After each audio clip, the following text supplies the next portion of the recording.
professionalism in the advent of fake news and disinformation in my country. We need to work it out. We need to prove that we are the voice of the people. We are the media. We are the facilitators.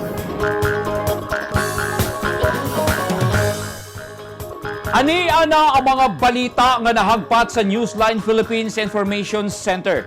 Ako si Paul Palacio. Tutok na!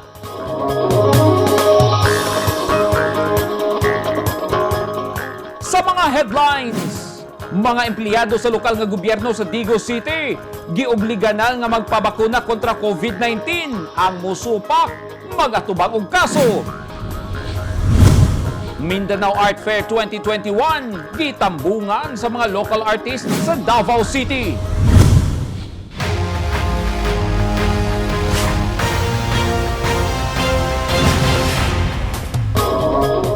Sa detalye sa ato mga balita, gihimong compulsory sa lokal nga gobyerno sa Digos City, Davao del Sur ang pagpabakuna bato COVID-19 sa tanang empleyado sa City Hall, lakip na mga job orders. Ang dili magpabakuna hangtod sa katapusan sa Nobyembre ning tuiga, kasuhan og administratibo, pamultahon o kaha, di na pabalikon sa trabaho. Ani ang report ni Orlando Dondon Dinoy. 20 katuig na nga gatrabaho sa City Hall si Alvin Intrampas. Isip admin aid, trabaho niya ang pag-follow up sa mga dokumento laki payroll sa Office of the City Economic Enterprise Manager kun OZEM. Tungod dunay risgo sa iyang trabaho, voluntaryo siyang nagpabakuna sa niaging bulan alang sa iyang protection bato COVID-19. Okay lang man pero sa second dose nagit say gamay murag atong lipong gamay. After ato mga pila ka adlaw nawala ra pud siya. Although dili ta ingon nga perfect gyud siya nga ma-save ta sa COVID, at least natay protection gamay. Nagpabakuna sab ang 62 anyos o job order employee nga si Gloria Maldiran. Sa primero, murag nagbinhod akong mga kamot o tiil. Pero nawala ka man po. Apan, ang ubang job order, sama sa 67 anyos nga si Apolinaria Paraculios o 56 anyos nga si Margie Boyron, nagduha-duha pa kung magpabakuna.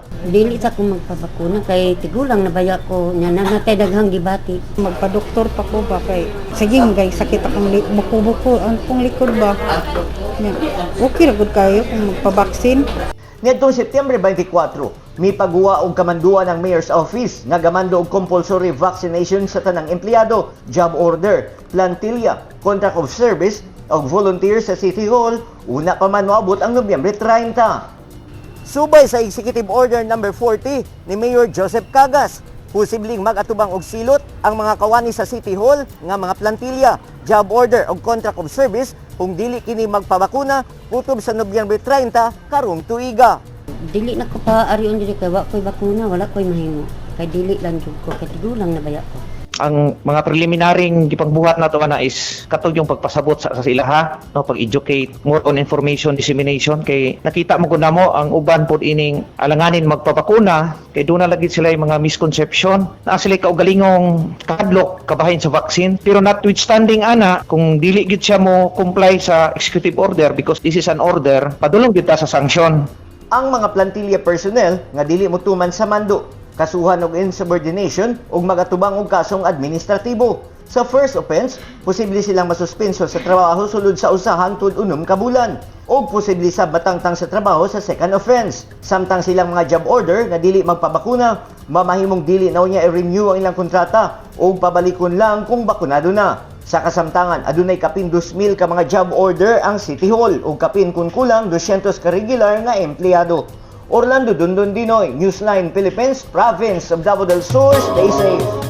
Apektado sa pagbaha tungod sa paglapaw sa Rio Grande de Mindanao ang 12 ka mga barangay sa lungsod sa Pikit, Cotabato. Sa kapin 11,000 ka mga apektadong balay, dunay pipila lang ka pamilya ang mibakwit.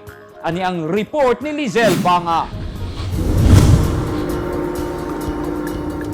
Human sa kusog nga mga pag-ulan sa pipila ka adlaw, gibaha ang 12 ka mga barangay sa Pikit North Cotabato ni adtong Sabado. Matod sa Municipal Disaster Risk Reduction and Management Office.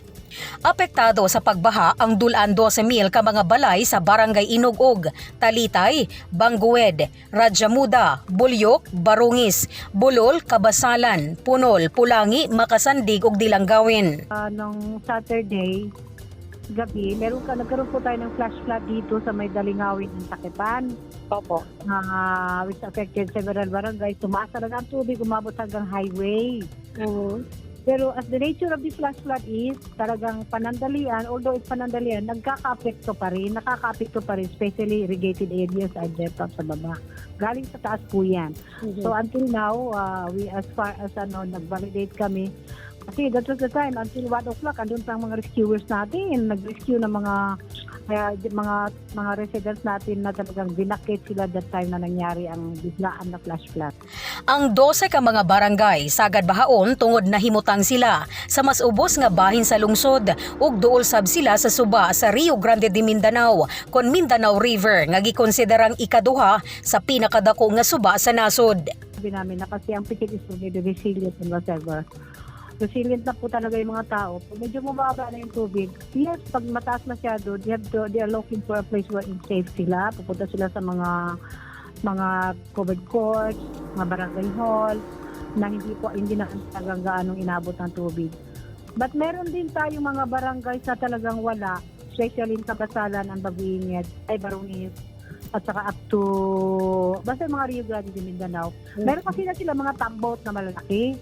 Okay po. Yes. And then, ilalagay nila doon yung mga gamit nila. Andun, palutang-lutang na talaga sa tubig mo kasi they have nowhere to look for a place. Wala talaga. Talagang underwater talaga na yung pag sinasabi natin na no man's water. Gihatagan na og pasiunang ayuda sa Municipal Social Welfare Office sa mga apektadong pamilya. Namakwit apan namalik rasabdayon ang ubang mga residente pauli sa ilang tagsa-tagsa kapanimalay. Lizel Anyon Banga, Newsline Philippines, Province of Cotabato. Stay safe.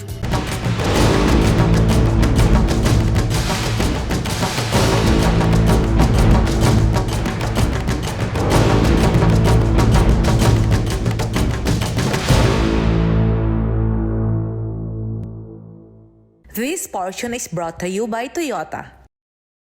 This portion is brought to you by Philippine Sports Commission. This portion is brought to you by Rizal Memorial Colleges.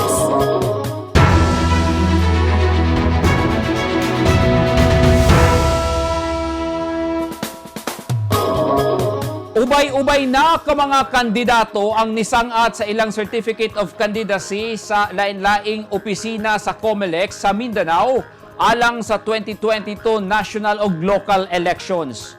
Ani ang report ni Maricel Butardo. Niduso na sa iyang kandidatura si Congressman Rudy Cawagtan aron subling mo papili sa iyang ikaduhang termino pagka-kongresista sa ikaduhang distrito sa probinsya sa North Cotabato. Sa Kidapawan City, miduso na sa iyang kandidatura pagka-mayor si City Information Officer Attorney Paulo Evangelista ubos sa Nationalista Party. Hulipan niya ang last termer nga amahan ni ining si incumbent Mayor Joseph Evangelista. Sa Cagayan de Oro City, niduso na sa iyang COC niadtong Petsa 1 si 1st District Congressman Rolando Clarex Uy. Kinsa mo papili pagka-mayor. Miduso sab sa iyang kandidatura pagka-kongresista sa unang distrito ang anak ni ini nga si incumbent Vice Mayor Joaquin Kikang Uy. Sa Valencia City, Bukidnon, subling mo papili pagka-mayor si kanhi Mayor June Galario ubos sa partidong PDP Laban. Si Galario natangtang kaniadto sa pwesto tungod sa kasong administratibo. Samtang sa pagka-gobernador, si 3rd District Congressman Manuel Zubiri pa lang ang miduso sa iyang kandidatura. Ang kongresista anak sa kasamtangang gobernador sa probinsya sa Bukidnon nga si Jose Maria Zubiri ug igsuon ni Senator Miguel Mig Zubiri. Sa Lanao del Sur, miduso na sa iyang COC aron subling mo papili pagka-gobernador si incumbent Governor Mamintal Adyong Jr. Mo kandidato sa pagka-kongresista sa unang distrito sa probinsya ang manghod ni ini nga si Bangsamoro Autonomous Region and Muslim Mindanao Member Parliament nga si Zia Adyong. Subli sab nga mo papili pagka-kongresista sa ikaduhang distrito ang igagaw nilang si incumbent Congressman Yasser Alonto Balindong. Sa Marawi City, subling magpapili pagka-mayor si incumbent Mayor Majul Gandamra ubos sa partidong PDP Laban ug lakas CMD.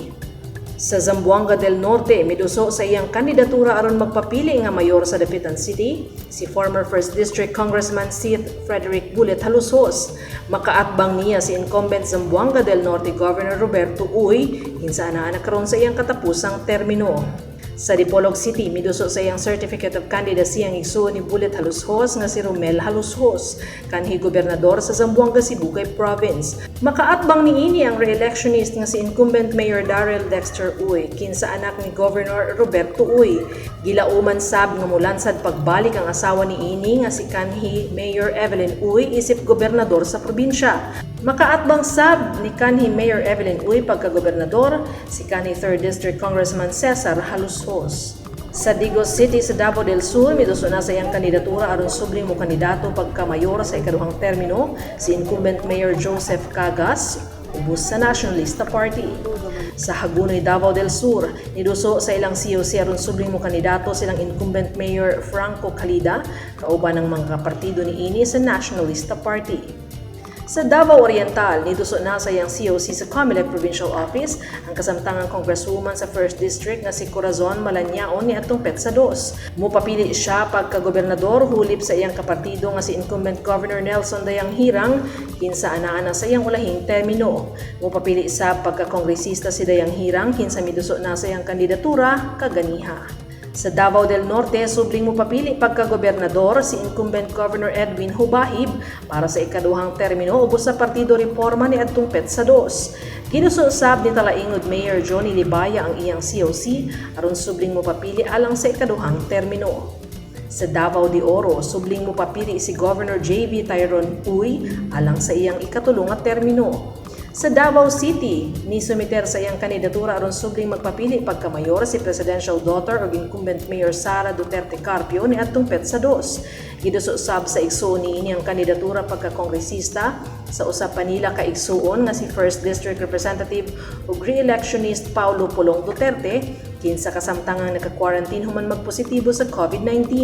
Makaatbang sa kongresistang Duterte ang negosyante nga si Jamal Ranon, kinsa miduso na sab sa iyang COC kagahapon. Sa Sarangani Province, unang nga niduso sa iyang COC si Governor Steve Chong Ban Solon nga magpapili pagka-kongresista ubos sa partidong People's Champ Movement kon PCM. Si Solon anaa sa iyang ulahing termino isip gobernador sa probinsya. Miduso sab og kandidatura ang kaalyado ni ining si incumbent Congressman Rogelio Ruel Pacquiao, kinsa magpapili pagka-gobernador. Sa South Cotabato, subling magpapili sa ikaduhang termino pagka-gobernador si incumbent Governor Reynaldo Tamayo Jr. upos sa Partidong Federal ng Pilipinas. Kauban niini nga mo kandidato sa unang distrito si Pulumulok former Mayor Isidro Ed Lumayag o Coronadal City Vice Mayor Peter Miguel, kinsa mo kandidato pagka-kongresista sa segundo distrito. Maricel Botardo, Newsline Philippines, Province of North Cotabato. Stay safe. At tangi! World Teachers Day celebration giagi sa virtual. O gatusan ka mga residente sa bukid sa Mabini, Davao de Oro, gihatdan og pagkaon og vaccination kontra COVID-19.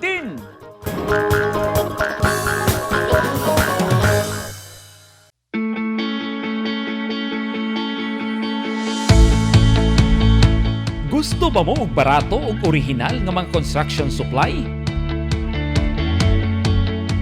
Sa kadaghan sa imong pilian, all-in-one ang imong pagpamalit. Tara na sa 3M1 ug T-Square Lumber and Construction Supply na himutang sa daang Hardika, Lanao ug Dayo Street, Kidapawan City. Parami ng parami ang mga nagiging bagong Lotto Millionaires. Dalawa rito ay multi-million jackpot prizes. Ang 246.08 million pesos sa Ultra Lotto 658 at ang 298.77 million pesos sa Grand Lotto 655. Ang bawat pagtangkilik sa larong may puso ay susi sa pangarap at pagtulong sa kapwa. Thank you with all our hearts. Malay mo, baka ikaw na ang dapuan ng swerte.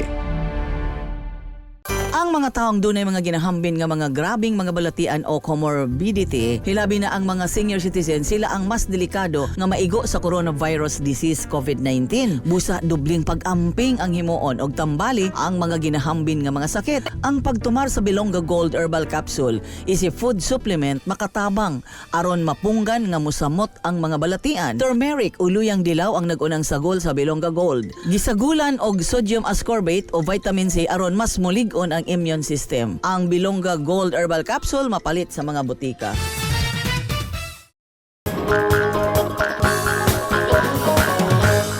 Gihatdan og serbisyo sa lokal nga gobyerno sa Davao de Oro, sundalo ubos sa 10th Infantry Division sa Philippine Army ug nagkalain-laing People's Organization ang mga residente sa duha ka mga barangay sa lungsod sa Mabini, Davao de Oro. Lakip sa ilang gidala nga serbisyo sa mga tao sa barangay Pangibiran ug Kabuyuan ang vaccination kontra COVID-19.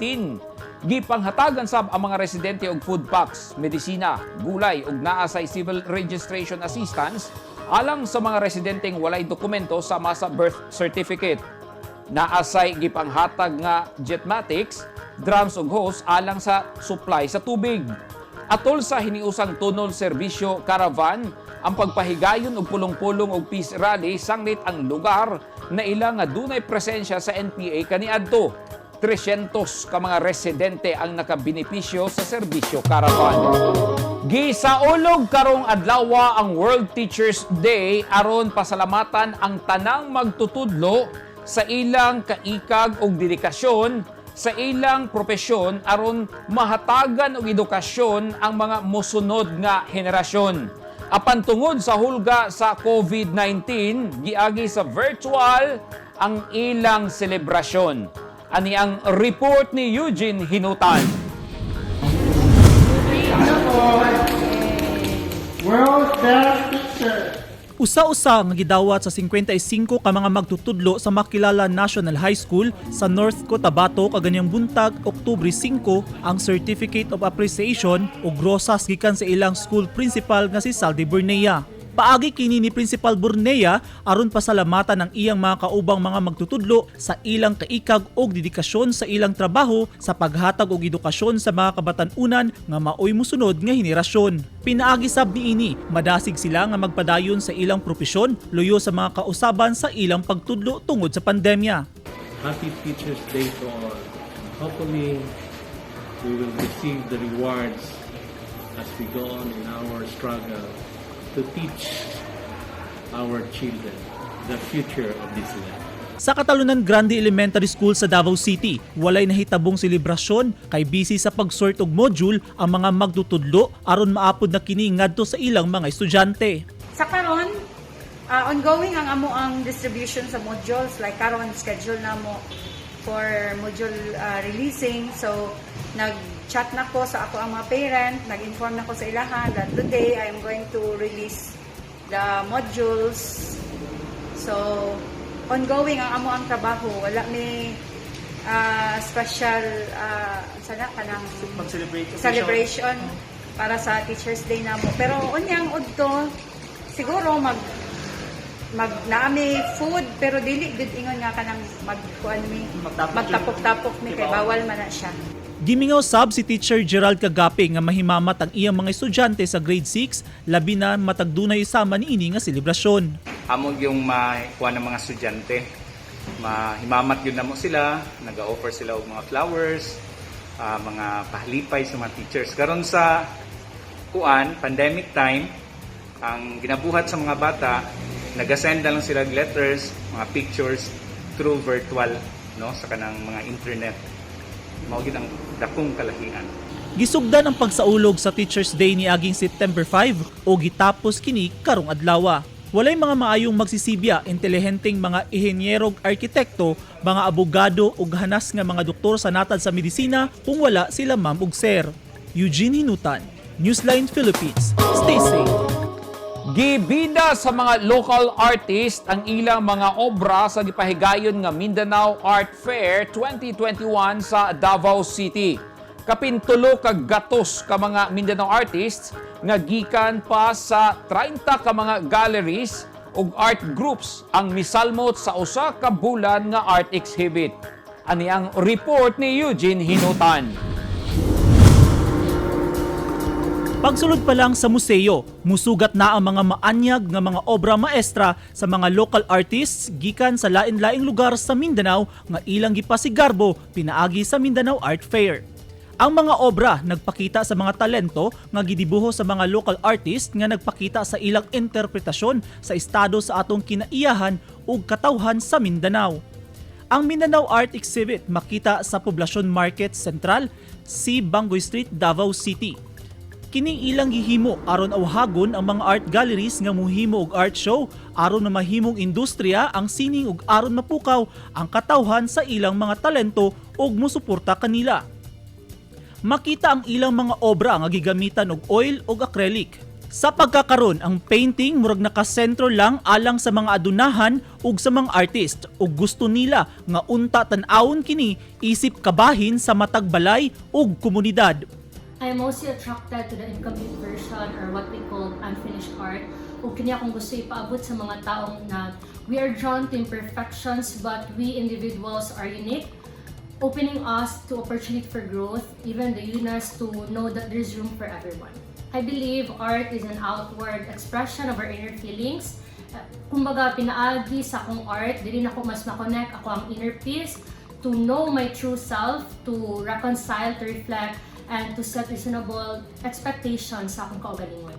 Actually, this is my first time joining this event, big event, Mindanao Art Fair 2021.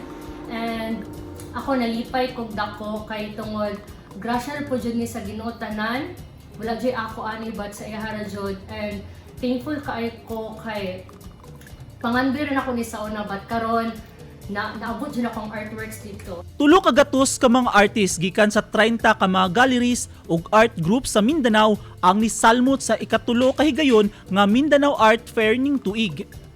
Abri ang museo alas 9 sa buntag hangtod alas 5 sa hapon kada adlaw hangtod sa katapusang adlaw ning bulan sa Oktubre. Apan tungod sa pandemya, kinahanglan magpahibalo una sa lawig diwa, National Commission on Culture and the Arts kun NCCA ug National Committee on Art Galleries una ka mobisita. Eugene Hinutan, Newsline Philippines. Stay safe.